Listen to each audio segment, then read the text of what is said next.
Buenas noches, vamos a continuar con nuestro estudio en la carta a los Colosenses y vamos a dar un pequeño repaso para ponernos al tanto de lo que hemos visto.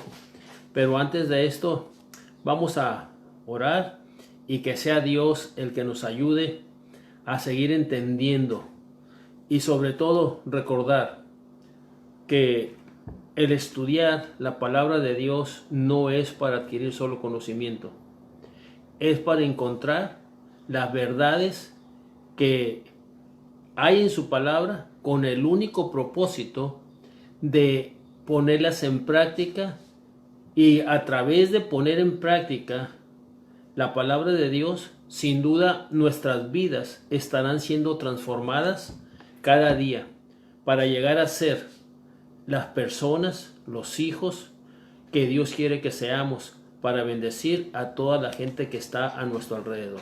Oremos. Padre, nos ponemos en tus manos.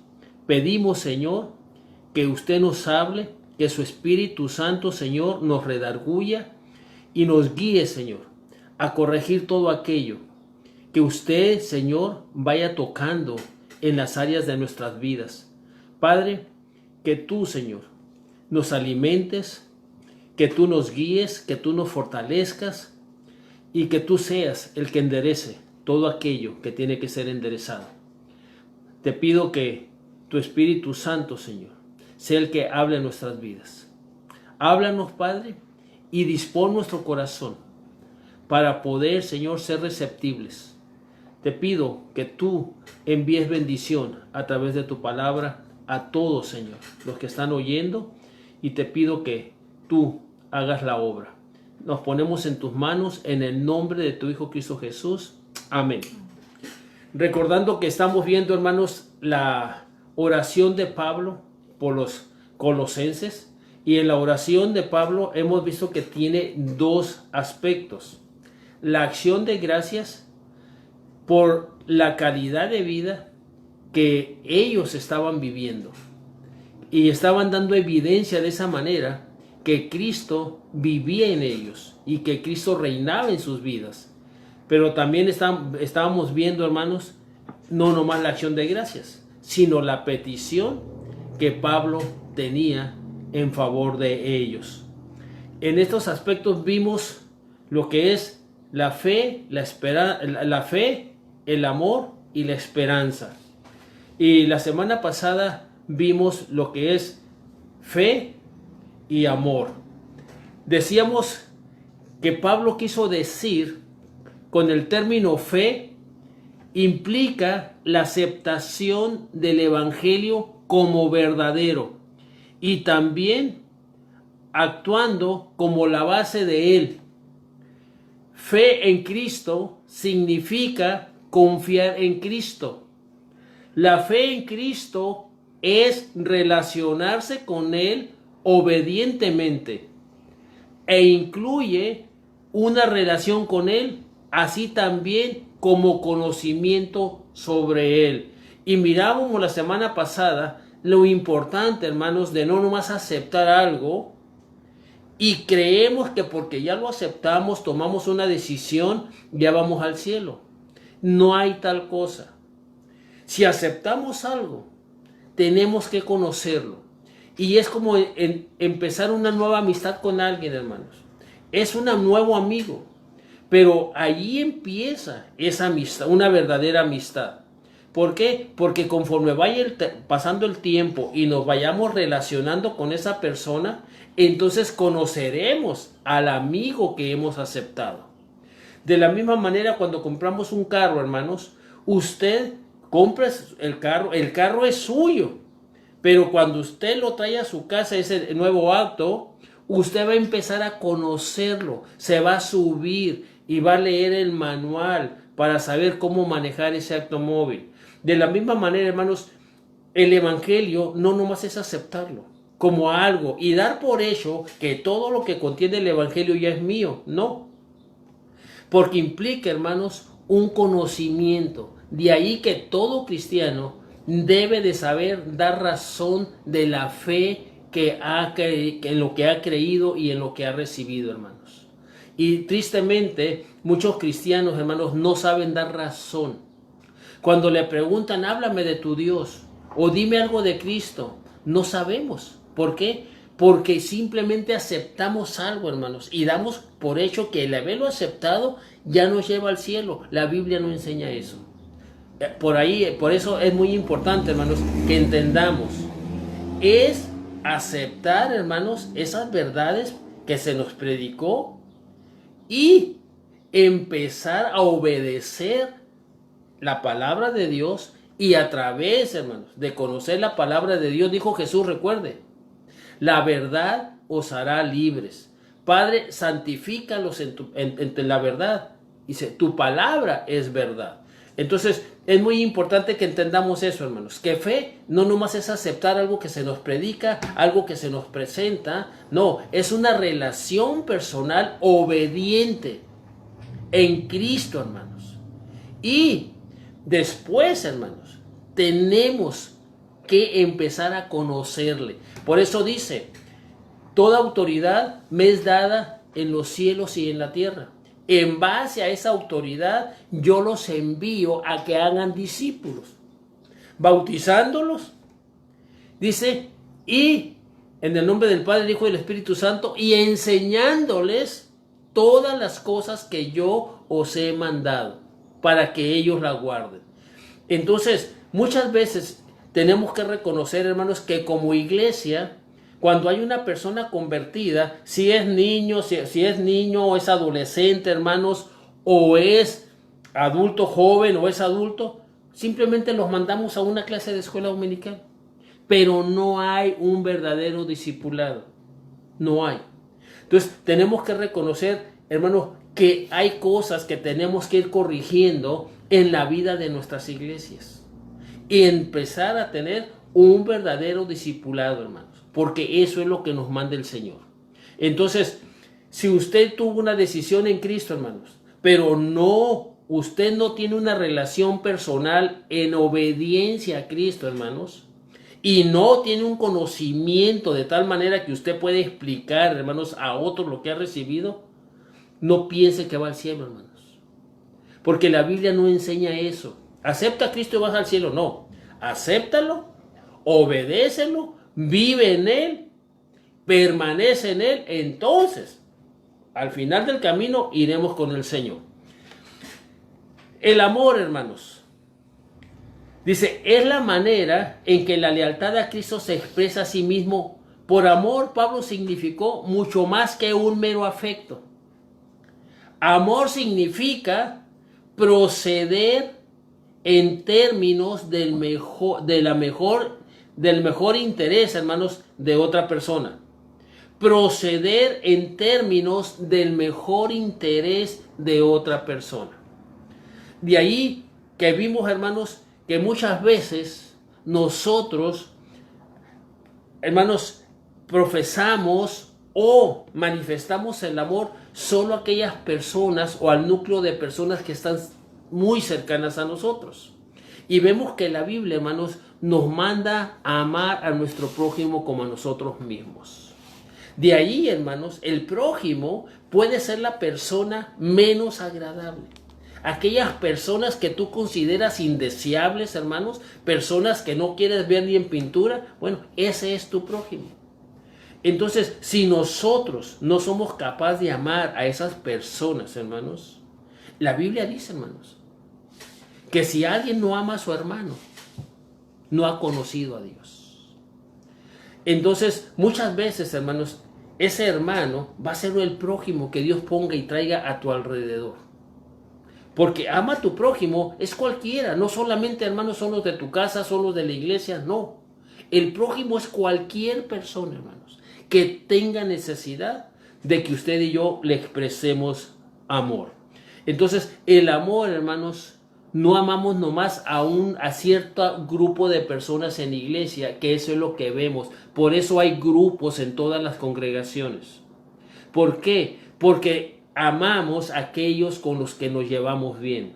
Pero nuestro amor, hermanos, y el amor que dice aquí Pablo, hermanos, cuando dice el amor por todos los santos. Mire, hermanos, el amor por todos los santos. Pregúntese usted, preguntémonos, hermanos, amo a todos los de mi congregación. Si no es así, hermanos, nuestro amor tiene que ser, hermanos, corregido por Dios. De tal manera que un día, hermanos, podamos amar a todos los demás. No en base a lo que son, hermanos, en base a que Cristo murió por él. Y si Cristo lo amó, mi deber, hermanos, es también amarlo como Cristo me amó a mí. Y vamos ahora, hermanos, a ver el tercer aspecto. Vimos, hermanos, que la fe y el amor resumen la vida cristiana. Son las dos caras de la verdadera existencia cristiana. Obediencia, lealtad a Cristo y un amor redentor hacia los hombres. La esperanza, hermanos, ¿qué es la esperanza? La esperanza es lo que uno desea que suceda. Escuchen. La esperanza es lo que tú y yo o cualquier persona desea que suceda, aunque sepa que probablemente no ocurrirá. ¿Sí? Aunque sepa que probablemente no ocurrirá. ¿Cómo explicamos esto, hermanos? Recuerden, Jesús oró y pidió al Padre, hermanos. Padre, si es posible que pase de mí esta copa, la muerte, pero no se haga mi voluntad, sino la tuya.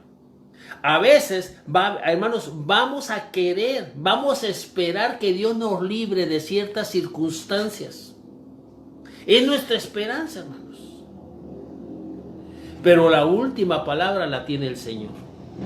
Y a veces, hermanos, aunque esperamos que Dios nos libre, el Señor nos va a dejar pasar por esas experiencias. Y no significa que mi esperanza falló.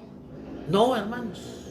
Cuando Dios permite que pasemos por el fuego y por el agua, hermanos, Él lo que promete dice, no te quemarás, ni te vas a ahogar. Eso es lo que Él promete, hermanos. Entonces, a veces podemos esperar, hermanos. A veces no queremos cierto tipo de enfermedades en nuestro cuerpo, en nuestras vidas, hermanos, o en nuestra familia. Pero el Señor a veces permite esas enfermedades. ¿Sí? Y no significa que nuestra esperanza falla. No, hermanos. Dice, es optimismo acerca del futuro, pero sin real fundamento. Pero para Pablo, la esperanza no era un turbio sueño. Él había hecho de la esperanza la base de la fe y el amor. Dice el versículo 5, hermanos, a causa de la esperanza que está guardada en los cielos, de la cual ya habéis oído por la palabra del verdadero evangelio. ¿Por qué Pablo entendía? Dice, porque Pablo entendía por esperanza el glorioso futuro que Cristo ha establecido para los cristianos. La esperanza de Pablo, hermanos, no está en lo que pueda suceder aquí. La esperanza de Pablo, hermanos, está en lo que Cristo ha ido a preparar al cielo para usted y para mí. Y es cuando dice en Juan, hermanos, 14, 1 al 3, leámoslo. Juan 14, 1 al 3, dice de la siguiente manera. No se turbe vuestro corazón, creéis en Dios, creed también en mí. En la casa de mi Padre muchas moradas hay. Si así no fuera, yo os lo hubiera dicho. Voy pues a preparar lugar para vosotros. Y si me fuere y os preparare el lugar, vendré otra vez y os tomaré a mí mismos, para que donde yo estoy, vosotros también estéis. Y no es la esperanza que esperamos, hermanos, que el Señor regrese, que venga por su iglesia. Esa es la esperanza. Pero mientras que Él regresa, hermanos, tu fe y mi amor, hermanos, pueden ser probados. en tanto que el Señor regresa. La esperanza cristiana implica la certeza de una vida gloriosa con Cristo, más allá de este mundo. Dice en Colosenses 3:4, hermanos, Colosenses 3:4 dice: cuando Cristo vuestra vida se manifieste, entonces vosotros también seréis manifestados con Él en gloria. ¿Cuándo? Cuando Cristo, hermanos, nuestra esperanza se manifieste, entonces, hermanos, nosotros también estaremos con Él en gloria. Y mucho más allá, hermanos, en el versículo 24 del mismo capítulo de Colosenses dice de la siguiente manera: sabiendo que del Señor recibiréis la recompensa de la herencia. ¿Sí? Más allá, hermanos, de estar con Él. Sabiendo que del Señor recibiréis la recompensa de la herencia. Esa es la esperanza, hermanos, en la que Pablo hablaba cuando hablaba a los colosenses. Esa certeza, hermanos, de lo que esperamos cuando el Señor se manifieste. Para los colosenses, para Pablo y los cristianos de hoy, tal verdadera esperanza ha servido y sirve como base sobre la cual vivir una vida modelada por la lealtad a Cristo y el amor a la gente. Eso es bien importante, hermanos. El ir estudiando, hermanos, la carta, tenemos que ir aprendiendo esas cosas que usted y yo no estamos viviendo, no estamos manifestando a la gente que está a nuestro alrededor. En el verso 5 se nos dice que esta esperanza está guardada. Está guardada. En el tiempo de Pablo, una persona que hacía un favor al soberano tenía su nombre agregado a los registros oficiales de la corte con la aprobación del rey, de modo que cualquier promesa real quedara asegurada. Una vez, hermanos, que esta persona hacía un favor al rey, ponían su nombre en sus registros. Y, hermanos, esa esperanza de estar el nombre registrado en los registros de oficiales del rey, hermanos, esa persona tenía seguro, hermanos, que el rey un día le iba a recompensar. De la misma manera, hermanos, Pablo nos dice que nuestra esperanza está guardada, hermanos, en Cristo. El Evangelio anuncia lo que Dios ha llevado a cabo en Jesucristo. Nuestra esperanza está garantizada, el futuro es seguro y tan cierto como la realidad de Dios. Una traducción más clara del versículo 5, entendible para nosotros, hermanos, es la siguiente: a causa de una reservación hecha a vuestro favor y garantizada por Dios mismo. Es una manera de entender el versículo 5, hermanos. A causa de una reservación hecha a vuestro favor y garantizada por Dios mismo. Así de seguro, hermanos, es la esperanza de los hijos de Dios. La fe y el amor describen la vida cristiana en el presente. Escuche, la fe y el amor describen nuestra vida en el presente, pero la expresión guardada describe la vida garantizada en el futuro. Esa es nuestra esperanza, hermanos. Una garantía, hermanos, hecha por el Hijo de Dios. Estas dos dimensiones de la vida cristiana deben ser mantenidas en debida relación.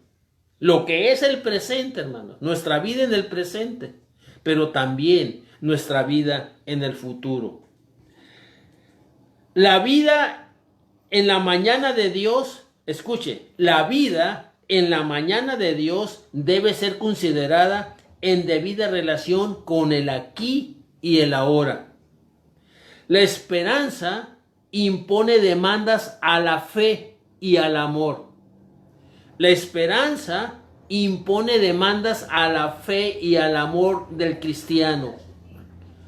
Hoy, una esperanza que no es bastante real como para que una persona viva de acuerdo con ella, tampoco es bastante buena para morir por ella. Repito, hoy, una esperanza que no es bastante real como para que una persona viva de acuerdo con ella, tampoco es bastante buena para morir por ella. ¿Cuántos cristianos en estos días de lo que estamos viviendo, hermanos, han perdido la esperanza? ¿Cuántos cristianos entraron en pánico, hermanos? Más allá de lo normal, hermanos. Yo visitaba a una amiga, hermanos. Y cuando llegué a su casa, hay que lavarse los pies, hay que hacer esto, hay que hacer aquello. Una de mis hermanas en la carne, hermanos. También, hermanos. Ni aceptaba visitas que se le visitara. Entonces, ¿dónde está nuestra esperanza? ¿Sí? ¿Qué si Dios quiere que yo adquiera el coronavirus? Si Él permite, hermanos, que me infecte. ¿Cuántos cristianos, hermanos, hermanos en la fe, ministros en la fe, han muerto ya y están con el Señor por causa del coronavirus? ¿La esperanza de ellos falló? No, hermanos. Estas personas vivieron en la esperanza y ahora están gozando de esa esperanza. Pero hoy en día, hermanos, con esto que estamos viviendo, muchos van a perder la esperanza. Yo les digo una cosa, hermanos. Dios está en control. Dios sabe perfectamente lo que está sucediendo, lo que está pasando. Dios nos puede librar, hermanos, si a Él le place. Pero también, hermanos, nos puede dejar pasar por el fuego. O muchos van a sentir que se están ahogando. Pero la Biblia dice, hermanos, muchas son las aflicciones del justo, y de todas las librará el Señor. Y me puede decir, ¿y qué pasó con los que murieron? El Señor ya los libró, hermanos. Así. Los libró del cuerpo de muerte. Y un día usted y yo, hermanos, si no es de coronavirus, un día usted y yo vamos a morir de una enfermedad. O de un accidente o cualquier cosa, hermanos. Pero usted y yo vamos a morir y vamos a encarar esa realidad. Y la muerte, hermanos, no es nuestro peor enemigo. En este caso. Porque Jesús vive. Dice, yo viviré el mañana. Porque Él vive, usted y yo viviremos. Por eso dice en Juan, hermanos, voy a preparar lugar para vosotros, para que donde yo esté. Hermanos, reconozcamos que la tierra solamente vamos de paso, hermanos. Solamente somos peregrinos usted y yo sobre la tierra. Pero esperemos, hermanos, que en este peregrinaje usted y yo entendamos, hermanos, lo que es fe, lo que es amor y lo que es esperanza. Y que vivamos de acuerdo a ello, hermanos. Entendiendo, hermanos, que la fe, hermanos, es vivir en obediencia a Cristo. Es la aceptación del Evangelio, pero también, hermanos, crecer en un continuo conocimiento de nuestro Señor Jesucristo. Entendiendo por amor, hermanos, que es lo mejor que usted y yo vamos a buscar, hermanos, en todo lo que hagamos para lo mejor, hermanos, de todo lo que nos rodea. Y esperanza, hermanos, es aquello que vivimos.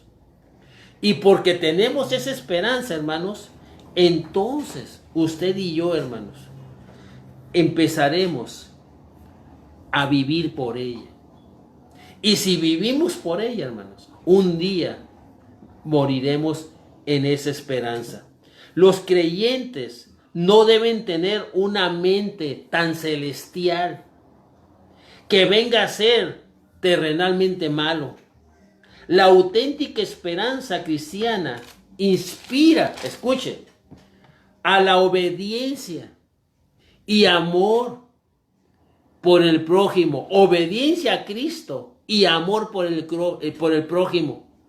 La realidad del futuro del creyente sirve también para asegurar y fortalecer al creyente en los oscuros valles de la vida. En esos momentos de conflicto, hermanos, en esos momentos difíciles de la vida, allí llega la esperanza como una luz en medio de las tinieblas.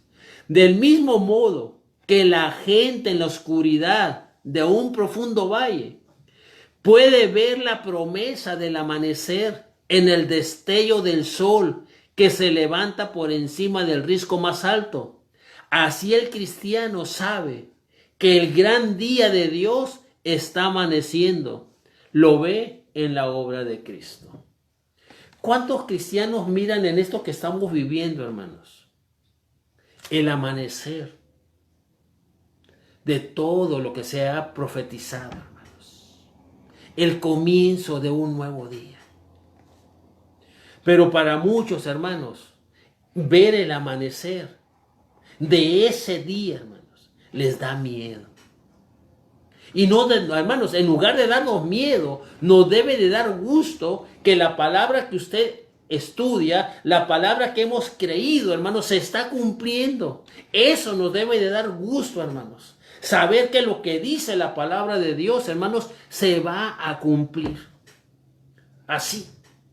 No importa, hermanos, lo que los grandes líderes políticos del mundo hagan, hermanos. Ellos no van a impedir que nada de lo que Dios, hermanos, ha planeado no se cumpla. La Biblia dice, hermanos, que todo lo que el hombre hace, así los grandes líderes de nuestros días, hermanos, políticos, todo lo que ellos hacen, hermanos, cumple perfectamente el propósito de Dios. Nunca, hermanos, el hombre va a sorprender a Dios. Dice Isaías, hermanos, que el hombre planea en la tierra, hermanos, y Dios los mira desde su trono, hermanos, viendo y se ríe de ellos. Porque Dios, hermanos, puede hacer fracasar cualquier plan, que el hombre haga. Así como Satanás, hermanos, quiere hacer fracasar la predicación del evangelio, hermanos, la extensión del reino de Dios.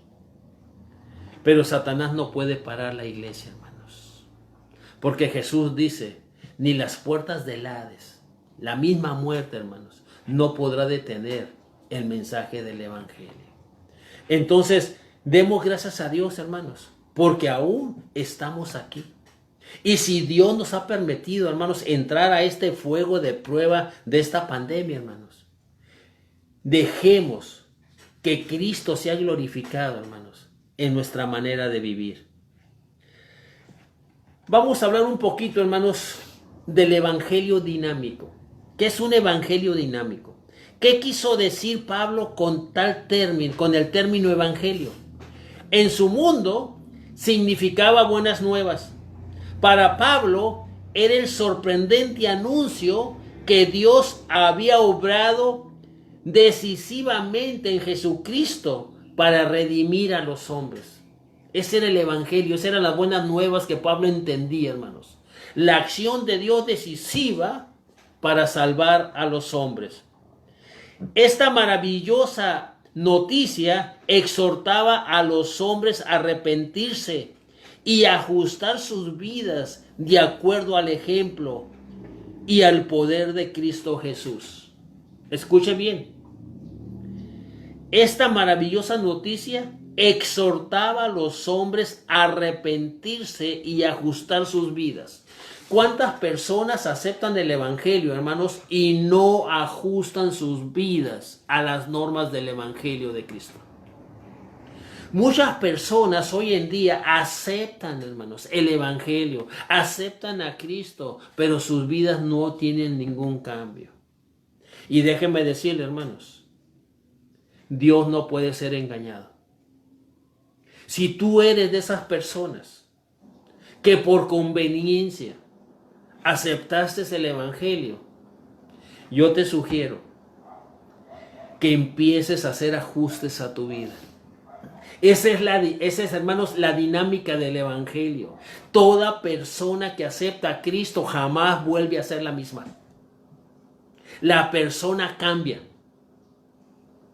Cristo, hermanos, a través del Espíritu Santo comienza a cambiar la vida de esa persona. Y la mayoría del tiempo, hermanos, empieza con cambiar nuestra manera de hablar. Nuestro lenguaje, hermanos, es muy importante.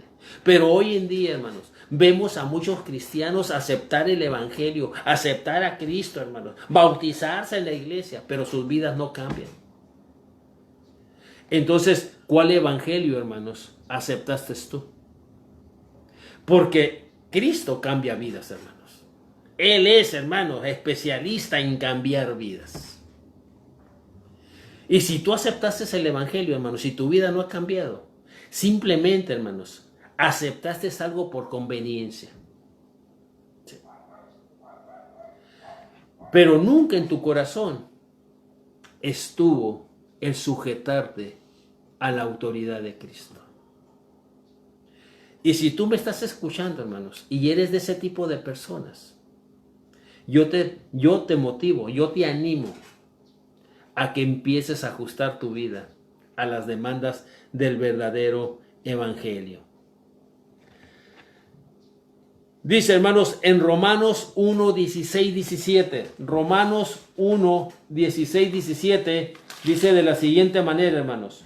Porque no me avergüenzo del evangelio, porque es poder de Dios para salvación a todo aquel que cree, al judío primeramente y también al griego. Porque en el evangelio la justicia de Dios se revela por fe y para fe, como está escrito, mas el justo por la fe vivirá. ¿Cuántos cristianos viven por lo que tienen? ¿Cuántos cristianos se quejan de no tener nada? De ser pobres. Y yo le digo que todo hijo de Dios, hermanos, es rico. Es rico. Porque Dios es el dueño del mundo. Y los verdaderos hijos de Dios, hermanos, los verdaderos hijos de Dios, los que perseveren hasta el fin, hermanos, mostrando con sus vidas, hermanos, en obediencia a Cristo, hermanos, y que la gente pueda dar gracias a Dios por tu vida, por mi vida, hermanos. Entonces estamos en el camino de la transformación. Entonces el evangelio, hermanos, está siendo dinámico en nuestras vidas. Las está transformando. Hermanos, el llegar a ser cristiano es de menos a más. Tiene un principio, pero tiene un fin. Y entre el principio y el fin, hermanos, está la transformación de nuestras vidas. Hasta que todos. Ese es el plan de Dios, hermanos. El amor por todos los santos. Te repito, ¿a cuántos amigos, a cuántos prójimos tuyos, a cuántos familiares tuyos, a cuántos hermanos de la congregación tú no amas? El amor por todos los santos. Yo espero que al ir avanzando, hermanos, podamos ir corrigiendo aquello que tú sabes que no está bien. Entonces, hermanos, dice, el evangelio es poder para salvación.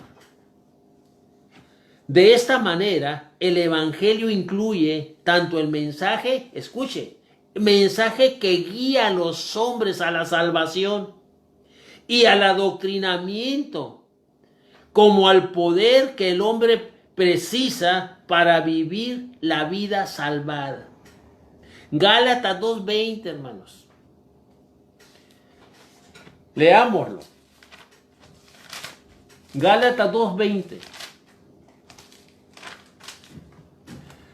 Con Cristo estoy juntamente crucificado, y ya no vivo yo, mas vive Cristo en mí.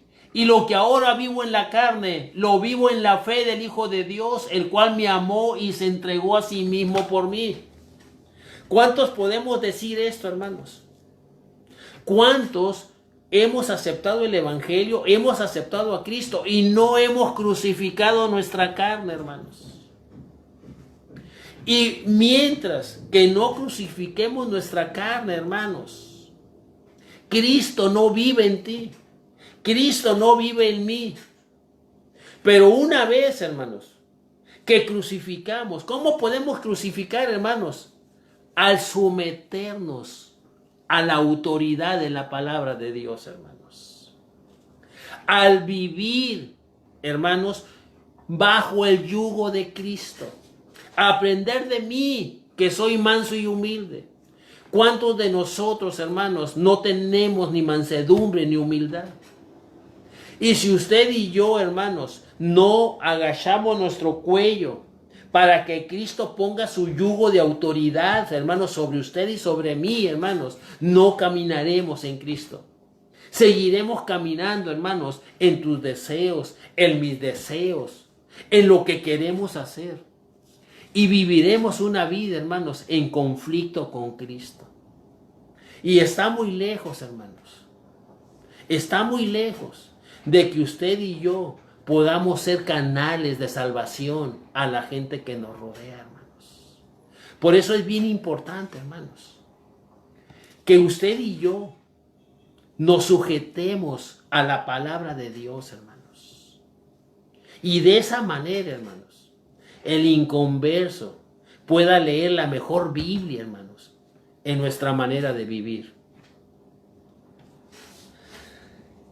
Las demandas del Evangelio. Vemos que el Evangelio es dinámico, hermanos. Produce cambios. Recuerda, hermanos, cuando Jesús llegó a la casa del cobrador de impuestos. Señor, si he defraudado 4 veces, pagaré a los que he defraudado. El Evangelio transforma vidas. ¿En qué ha cambiado el Evangelio tu vida? ¿Qué hay? ¿Qué áreas de tu vida todavía el Evangelio no ha tocado? Y es un momento, hermanos, de reflexionar a esto. ¿Cuántas áreas de nuestras vidas, hermanos, usted tiene la autoridad todavía? Cristo no reina en esas áreas de tu vida. ¿En qué áreas de nuestras vidas no le permitimos al Señor tomar decisiones, hermanos? Las demandas del Evangelio cristiano fueron mal entendidas por algunas personas de la iglesia de Colosas. Falsos maestros estaban distorsionando estas demandas. No lo voy a leer todo el capítulo, hermanos, pero en el capítulo 2 léalo en su casa. Ellos estaban distorsionando estas demandas y probablemente esta es la razón por la cual Pablo hace referencia al Evangelio en su parte final de su acción de gracias. Del 5, hermanos, en Colosenses 1, 5, la segunda parte dice, de la cual ya habéis oído por la palabra del verdadero Evangelio, que ha llegado hasta vosotros, así como a todo el mundo, y lleva fruto y crece. También vosotros desde el día que oísteis y conocisteis la gracia de Dios en verdad, como lo habéis aprendido de Epafras, nuestro consiervo amado, que es un fiel ministro de Cristo para vosotros, que también nos ha declarado vuestro amor en el Espíritu. El verdadero Evangelio, hermanos, lleva fruto y crece. ¿Qué frutos hay en tu vida? ¿Qué frutos hay en mi vida? ¿Cómo usted y yo hemos crecido desde aquel día, hermanos, que aceptamos el mensaje del Evangelio? Pablo les recuerda que ellos ya también habían oído el Evangelio que él predicaba desde el principio. Epafras Dice, hermanos, en el versículo siguiente, les había predicado las buenas nuevas que les había guiado a la salvación. Y era el mismo evangelio que llegaba a todo el mundo por el testimonio cristiano. Pablo parece implicar que el evangelio, tan ampliamente oído y conocido, era el medio, hermanos, para corregir las disensiones de la gracia de Dios en verdad que se había desarrollado en Colosas. Repito, Pablo parece implicar que el evangelio tan ampliamente oído y conocido era el medio para corregir las disensiones de la gracia de Dios en verdad que se había desarrollado en Colosas. Dos cosas están presentes en el verdadero evangelio. Dos cosas. Lleva fruto y crece. ¿A cuántos cristianos conocemos que toda su vida han dicho, así soy y así me voy a morir?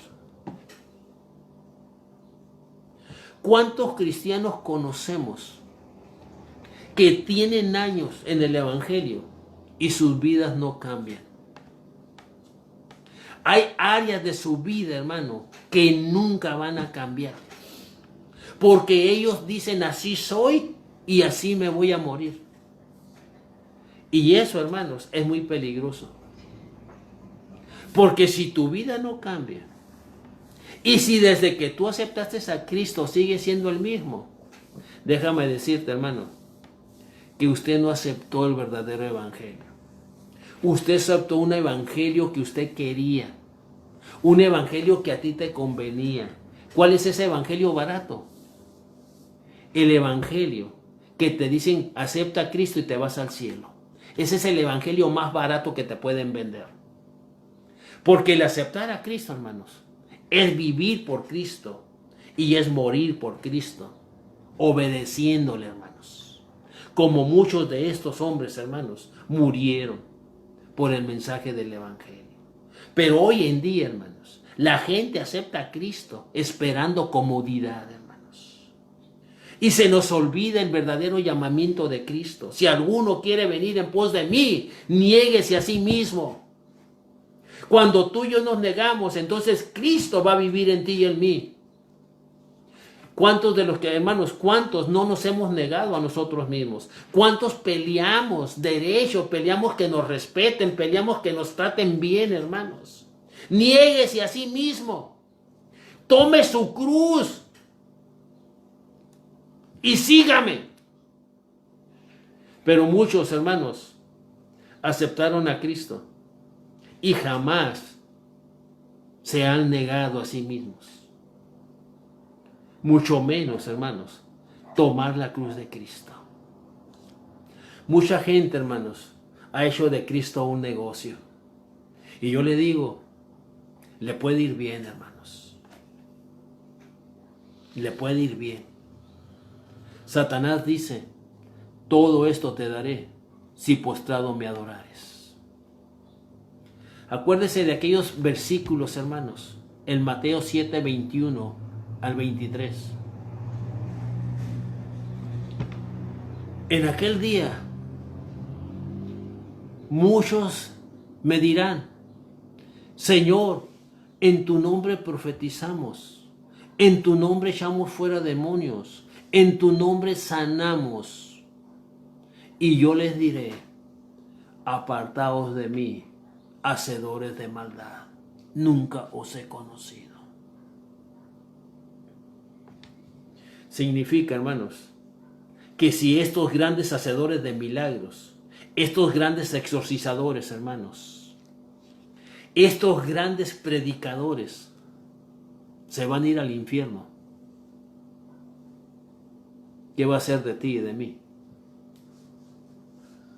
¿Estamos ajustando nuestras vidas, hermanos? Recuerda, no podemos engañar a Dios, hermanos. ¿Qué hay en tu corazón? ¿Qué llena tu corazón? Hay madres, hermanos, que viven para sus hijos. Hay esposas que viven para sus maridos y viceversa, hermanos, pero no viven para Cristo. Porque el marido le prohíbe, porque los hijos no la dejan, hermanos, y tantas cosas. Invertimos en la familia, invertimos, hermanos, en todo, pero no invertimos en Dios. ¿Cuántas madres dicen, por mi hijo hasta la vida doy? Y las admiro como madres, pero no como cristianas. Porque Cristo dice, hermanos, el que no me ama más que a padre, madre, hijos, amigos, hermanos, no puede ser mi discípulo. ¿Cuántos hermanos en la iglesia son oidores? Son simpatizantes de Cristo, pero no son discípulos de Cristo. Porque amas más a tus hijos, amas más a tu marido, amas más tu casa, las cosas materiales, hermanos. Y no estás dispuesto a dar nada por Cristo. No sigas viviendo esa mentira. Escucha lo que dice Cristo. El que no me ama más. ¿Cuántos tienen? ¿Cuántas madres tienen que poner a Dios sobre sus hijos, sobre su marido, sobre su familia? Si eres un hijo de Dios, vas a empezar a conocer a tu Salvador, a conocer a tu Redentor. Y cuando lo conozcas verdaderamente, entonces diremos como dijo Job: Señor, de oídas te había oído, pero ahora mis ojos te ven. Yo les digo, hermanos, que una relación personal con Cristo es muy diferente a una relación de lejitos. Y recuerde, alguien predicó: todos los que siguen a Jesús de lejecitos, un día lo van a negar, un día lo van a traicionar, un día lo van a entregar. El verdadero evangelio, hermanos, la verdadera fe es una relación personal con Cristo. Y es adquirir un conocimiento, hermanos, de Él. Dice: la gracia de Dios en verdad que se había desarrollado en Colosas, dos cosas están presentes en el verdadero evangelio. Lleva fruto y crece. Versículo 6. El evangelio dinámico lleva fruto verdaderamente y transforma la vida de la persona. Transfiere la lealtad a la persona, de cosas pecaminosas y egoístas. Repito, hermanos, el evangelio dinámico lleva fruto verdaderamente y transforma la vida de la persona. Transfiere la lealtad de la persona de cosas pecaminosas y egoístas a Cristo, quien es poderoso para guiar y moldear sus vidas. Más adelante vamos a ver, hermanos, cómo Pablo nos explica que fuimos trasladados de las tinieblas al reino de su amado Hijo. Eso lo vamos a ver más adelante, hermanos. El evangelio, hermanos, nos traslada de las tinieblas a la luz admirable de Cristo. Pero también transforma y moldea nuestras vidas, hermanos. El evangelio hace más que cambiar la vida. La falsa enseñanza en Colosas estaba cambiando vidas. Escuche bien. Una persona, hermanos, que escuche el evangelio y tiene cambios morales, cuidado. Si era blasfemo, pues ya no dice groserías, hermanos. Sí. Cambió hábitos. Mucha gente, hermanos, como los fariseos, vivían una vida moral, como decía Pablo, hermanos. En cuanto a la ley, intachable. Pero recuerde, Pablo no era cristiano. Él guardaba, hermanos, una vida de completa ética moral, hermanos. Pero aún así él no era salvo. Por eso dice, hermanos, el Evangelio transfiere la lealtad de las personas de cosas pecaminosas y egoístas a Cristo, quien es poderoso para guiar y moldear la vida. El Evangelio hace más que cambiar vida. Dice, de mejoras morales, de lo malo a lo bueno. Pero el verdadero Evangelio hace la vida más rica y abundante. Redime. Escuche lo que dice en Juan 8, 31, 32 y 36. Juan 8, 31 y 32 y 36. Entonces Jesús le dijo a los que habían creído en él, escuchen, habían creído en él: si vosotros permaneciereis en mi palabra, seréis verdaderamente mis discípulos y conoceréis la verdad, y la verdad os hará libres. Jesús está hablando a un grupo de judíos que habían creído en él, hermanos. Pero ¿qué dice el versículo 36 de estas personas que habían creído, hermanos? Así que si el Hijo os libertare, seréis verdaderamente libres. En Cristo hay libertad. Sí. ¿Cuál es, hermanos, el requisito para ser verdaderamente libres? Permanecer en la palabra de Dios. ¿Cuántos de nosotros, cuántos cristianos siguen a hombres, pero no siguen a Cristo? ¿Cuántos cristianos han hecho ídolos de sus pastores, de sus líderes, hermanos? Y creen a sus líderes. Pero ¿sabe? Los pastores no estamos llamados a tener seguidores. Eso se lo digo, hermanos, en base a la palabra de Dios. Los pastores tenemos que ser Juanes Bautistas. Los líderes religiosos tenemos que ser Juanes Bautistas. Es necesario que Él crezca y nosotros menguemos. Nuestro trabajo, hermanos, es llevar a la gente a Cristo. Que sigan a Cristo, que conozcan a Cristo y que dependan de Cristo. Ese es el trabajo de los verdaderos líderes cristianos, de los verdaderos pastores. No es tener seguidores en las redes, hermanos. Nuestro trabajo es llevarlos a Cristo, el verdadero fundamento. Porque conozco personas cristianas, hermanos, que en un tiempo fueron fieles y trabajaron duro en el trabajo misionero. Y hoy por hoy, hermanos, están viviendo vidas que no sirven, hermanos, más que para darse gozo a ellos mismos en su carne. Y cuando yo les pregunté a estas personas por qué viven de esta manera, porque mi líder espiritual me defraudó. Cuando tú sigues hombres, un día los hombres te van a defraudar. Por eso nuestro trabajo, hermanos, es llevar a la gente a Cristo, a que lo conozcan, a que allí anclen sus vidas, hermanos, y sigan y sirvan a Cristo, porque Él es el pastor, hermanos. Nosotros solamente somos servidores. Por eso tenemos, dice hermanos 36, así que si el Hijo os libertare, seréis verdaderamente libres. Tu pastor no te puede libertar.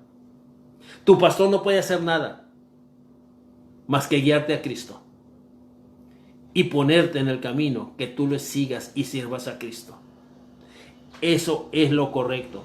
En Juan 10, la segunda parte dice, hermanos, yo he venido para que tengan vida y la tengan en abundancia. Luego el evangelio es misionero, crece y se extiende. La persona a la cual Cristo ha salvado se siente impulsada a compartir las buenas nuevas con los demás. En el mismo corazón de la verdadera fe cristiana hay un interés evangelístico misionero. Romanos 1, 13 al 16, hermanos, dice de la siguiente manera. Romanos 1, 13 al 16 dice de la siguiente manera. Pero no quiero, hermanos, que ignoréis que muchas veces me he propuesto ir a vosotros, pero hasta ahora he sido estorbado, para tener también entre vosotros algún fruto como entre los demás gentiles. A griegos y a no griegos, a sabios y a no sabios, soy deudor. Así que en cuanto a mí, pronto estoy a anunciaros el evangelio, también a vosotros que estáis en Roma. El evangelio es misionero. Cuando usted acepta ese evangelio, hermanos, usted siente la necesidad de compartir esas nuevas de salvación con otros. Estas dos marcas son esenciales del verdadero evangelio. Escuche, estas dos marcas son esenciales en el verdadero evangelio. Llevar fruto en la conducta y extender por todas partes las buenas nuevas proveen dos normas para los creyentes de Colosas en relación con su situación. Llevar fruto en la conducta y extender por todas partes las buenas nuevas proveen dos normas para los creyentes de Colosas en relación con su situación. El crecimiento espiritual y el empuje evangelístico son todavía valiosos exponentes de la obediencia cristiana, de la vida cristiana. El creyente debe mantener ambos elementos en su propia vida. En buena parte, el evangelio afecta también a la iglesia de la misma manera. La nutrición de los miembros y la extensión del evangelio de la iglesia cumplen un efecto esencial en el evangelio. Repito, el creyente debe mantener ambos elementos en su propia vida. ¿Cuáles elementos, hermanos? Llevar fruto en nuestra conducta y extender las buenas nuevas. Son los dos elementos. Entonces, cada creyente debe de mantener estos dos elementos en su propia vida. En buena parte, el evangelio afecta también a la iglesia de la misma manera. La nutrición de los miembros y la extensión del evangelio del evangelismo de la iglesia cumplen un efecto especial del evangelio. Quiero concluir, hermanos, en esta noche con lo siguiente. El evangelismo sin instrucción para la vida cristiana no considera seriamente las necesidades de las personas. Escuche, el evangelismo sin instrucción para la vida cristiana no considera seriamente las necesidades de las personas. Una renovación, hermanos, de la iglesia sin evangelismo egoístamente vuelve a la iglesia sobre sí misma y en última instancia traiciona la misión de Cristo. También tengo otras ovejas que no son de este redil. A ellas también debo traer. ¿Y usted qué está haciendo? ¿A quién está alcanzando? Recordemos, el verdadero evangelio es la lealtad a Cristo y el amor por el prójimo. Hermanos, no se nos permite reunirnos todavía y va para largo, hermanos. Pero sabe, empieza a hacer una iglesia en tu casa, donde 2 o 3 congregados en mi nombre estén, ahí estaré. Hoy es una oportunidad tremenda, hermanos, para que el evangelio crezca en tu ciudad, en mi ciudad. Tú eres la iglesia de Cristo. Aprovechemos, hermanos. No veamos esto como negativo. Es que no nos dejan reunirnos. Es que no podemos estar juntos. No, hermanos. Dios, necesitábamos eso para que la iglesia se extendiera, hermanos. ¿No lo entiendes? ¿No lo puedes ver, hermanos? Estábamos cómodos en nuestros edificios, hermanos. Y Ensenada necesita hoy más que nunca, hermanos, o tu ciudad donde me estés oyendo, necesita hoy más que nunca que tú y yo prediquemos las nuevas de salvación allí donde vivimos, hermanos. Esto es para nuestro bien, hermanos. El coronavirus no vino, hermanos, a impedir el evangelio. El coronavirus, hermanos, sirve para que el evangelio se extienda hasta lo último de tu ciudad. Entonces demos gracias a Dios, hermanos, por esta pandemia. Porque espero que todos hagamos, hermanos. Que todos seamos deudores, hermanos. Como dice Pablo, a todos soy deudores. A sabios y a no sabios. A griegos y a no griegos. Y a ustedes que están en Roma. Hoy por hoy, hermanos, le debemos la predicación del evangelio a nuestra ciudad. Entonces demos gracias, hermanos, por esta pandemia. Porque esto, hermanos, nos va a hacer vivir un verdadero evangelismo. Un verdadero evangelio, hermanos. Porque el evangelio, hermanos, es la obediencia. Toda autoridad me es dada en los cielos y en la tierra. Y en base a esta autoridad yo los envío a predicar el evangelio. Y hagamos discípulos, bautizándolos en el nombre del Padre, del Hijo y del Espíritu Santo. He aquí yo estoy con vosotros todos los días hasta el fin del mundo. Hermanos, que este tiempo que no nos vamos a reunir en el edificio, cuando regresemos, hermanos, si se nos permita, podamos celebrar muchos bautismos de las personas que Dios nos permite, hermanos, compartir las buenas nuevas. Recuerde, porque Dios es el que salva, hermanos. Él sale a través de ti, a través de mí, por aquellas ovejas que no son de este redil. Que ese, hermanos, sea nuestra mejor acción de gracias el primer domingo que se nos permita regresar a la casa de oración, hermanos. Que haya bautismos, hermanos. Que haya cosecha, hermanos. Y que este tiempo que no estamos reuniendo, hermanos, no sea en vano, hermanos. Recordemos la que dice Pablo en 1 Corintios 15:58. Nuestro trabajo en el Señor, hermanos, no es en vano. Que esta separación corporal, hermanos, como miembros de la iglesia, no sea en vano. Que el Señor te use, que el Señor nos use, hermanos. Y que cuando se nos permita regresar a la casa de oración, hermanos, celebremos con acción de gracias, hermanos, con testimonios y con muchos bautismos. Que Dios les bendiga, hermanos. Vamos a orar. Padre, gracias por tu palabra. Gracias, Señor, porque un día creímos en ti, depositamos nuestra fe en ti. Ahora, Señor, permítenos vivir en amor los unos con los otros, en amor con los miembros de la iglesia, en amor, Señor, con aquellos que aún no te conocen, y que por amor, Señor, vayamos y prediquemos las buenas nuevas de salvación, esperando, Señor, aquel glorioso momento en que usted venga por nosotros, Señor, y nos lleve a vivir con usted en gloria. Padre, permítenos, Señor, que la gente pueda ver la transformación en nuestra manera de vivir. Señor, que seamos Biblias abiertas para toda la gente que nos rodea. Tómanos en tus manos y pido por aquellos, Señor, aquellos hogares donde hay enfermedad, Padre, que tú pongas tu mano sanadora sobre ellos, que tú los levantes en victoria de acuerdo a tu infinito amor y misericordia y de acuerdo a su voluntad.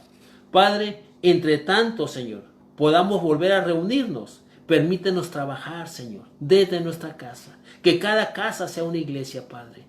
Ayúdanos, Padre, y que podamos dar testimonio en estos momentos, Padre, que la gente necesita oír que en ti, Señor, hay amor, que en ti hay esperanza, Padre, y que en ti, Señor, puede haber el cambio que ellos necesitan.